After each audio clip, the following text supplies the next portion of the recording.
It's raining. I'm beside a cemetery. I'm walking outside and my car is at the garage. And I did not have time to film my podcast from home this morning and come to you guys and deliver what I wanted to deliver. So I decided to sit outside on the grass beside the cemetery on my walk and film this podcast for you guys because I'm committed.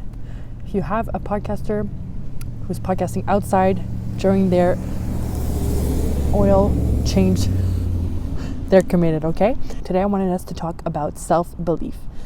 How your belief in yourself and in the fact that you can figure it out is going to help you advance so much quicker in life.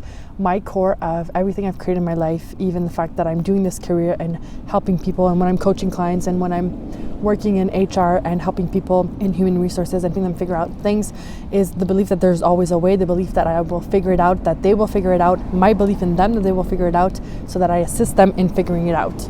So those are a whole bunch of tongue twisters, but the point is you really have to believe in yourself, and your core belief has to be that you can figure it out. If that is your core belief, you will get so far in life because you actually have a shot. You actually have a shot at trying things out, discovering, and really believing that you are going to find a way. And if you're open to finding a way and you have no shame towards not knowing something, so that's a second point here, is you have to have no shame in not knowing things. You have to be not putting yourself down for not knowing certain things and being open to always figuring out and finding out new information, even though you thought you were expert at something. That's really going to help you and allow you to discover new things and to always push the envelope if you learn and accept that you do not know anything. You don't know anything. You can think you know something, you can study things for years and years, you can become expert level, but you're never going to know everything. If not, we would not be here. We would not be asking ourselves why we are here, what happens after, what's next. We would not be asking ourselves these questions if we actually had all the answers, and no one does. Everyone has really good answers. We are very smart. We intellectualize things. But if you accept that you don't know and you'll never know and you'll always be learning, you'll always be a student of life, and there's no shame to that, you will be able to discover amazing possibilities for yourself. That is how we create stuff out of nothing. That is how we survive diseases and situations where we were against the odds and we weren't supposed to survive that situation. That is how you will survive those situations, is by actually believing that there is always a way. There's always a possibility, even though it may seem like there is none and it is the end. It is not the end till it's the end. And when it's the end, we'll find out if it's actually the end or not, all right? So that's really important. Remove shame, be a student of life, really be connected to that and be okay with that. So self-belief is really believing in yourself, in the fact that you'll find a way, you'll figure it out. And if you really deeply believe that to your core, you'll be able to approach life and be open to all possibilities and remove your ego from it. So no shame, remove your ego. That's point number 3. Remove your ego, remove the ego from this equation. You want to be open to all possibilities. You want to not make it something personal about you. Don't make it mean something about you, the fact that you don't know something. So it's really complicated here because we're saying have belief that you'll figure it out, but also accept that you don't know anything. That kind of seems like polar opposites, but it's not. It is not opposites. It's the fact that you're believing that you'll figure it out and you're open and you have no shame in relation to the fact that you'll never have all of the answers, in order to open yourself up to all the answers and possibilities that are possible to create for yourself. We'll leave the truck pass. That's going to wake the baby up. We got a lot of factors here that are affecting our podcast. The weather, the baby sleeping, the fact that I'm hiding in a bush. You guys, the things I will do for you. I think this is going to be the funniest part, is the fact that I show up no matter what, even though I'm beside the road. Hopefully you guys get something from this, all right? Because I'm showing up for you guys to bring you so much value. So let me share a bit of personal stories that are examples of self-belief that I had, where because I had this deep self-belief that I'm going to figure it out, amazing things happened.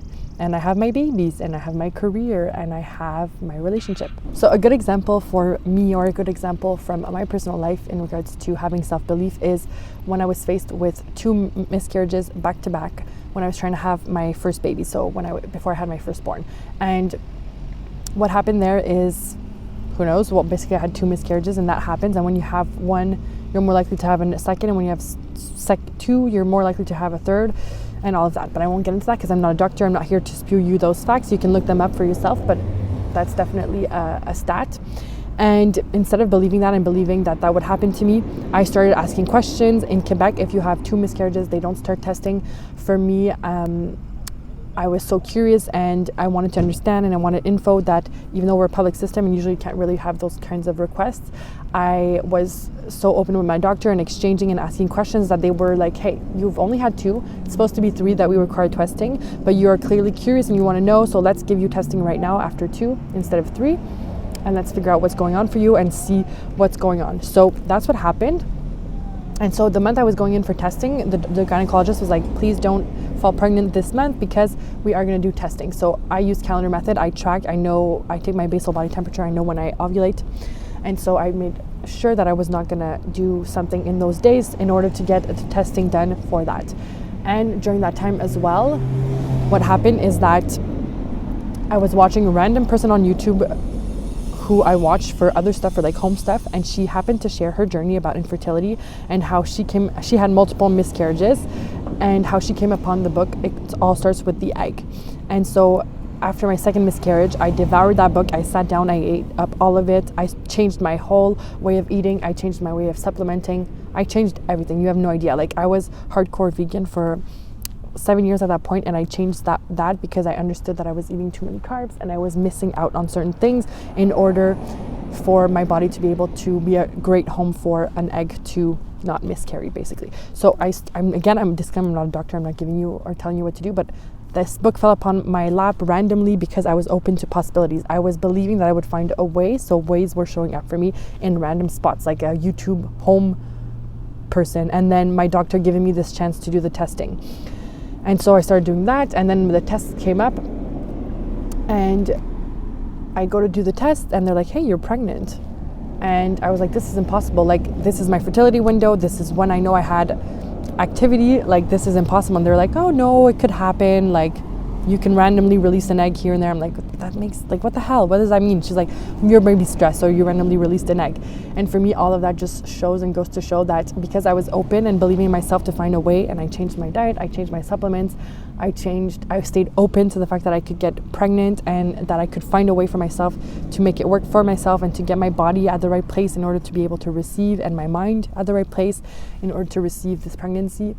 It came into my life, and I really believe that because I had this deep belief of figuring it out, opportunities came into my life that made it so, and made it all the stars aligned, if you want to say it that way, in order for me to attract that. So I really believe that self-belief and always believing that there's a way will open doors for you, will show you different avenues to take, and help you to really be creative in the approaches that you take. If you want to hear an even more amazing story, you can look up Joe Dispenza when he healed his spine and how he started going down his path of all the creative solutions that he developed to heal himself. It's insanely good and amazing. I gotta go. The baby's crying. I gave you guys a short one this week, but self-belief is so important. It's a short, quick podcast. It's raining. I'm committed. I did it. I gotta go. Gotta go get my car. Baby's crying. Hopefully my little tidbit of story helped you and inspired you, and we will chat very soon, my loves. Goodbye.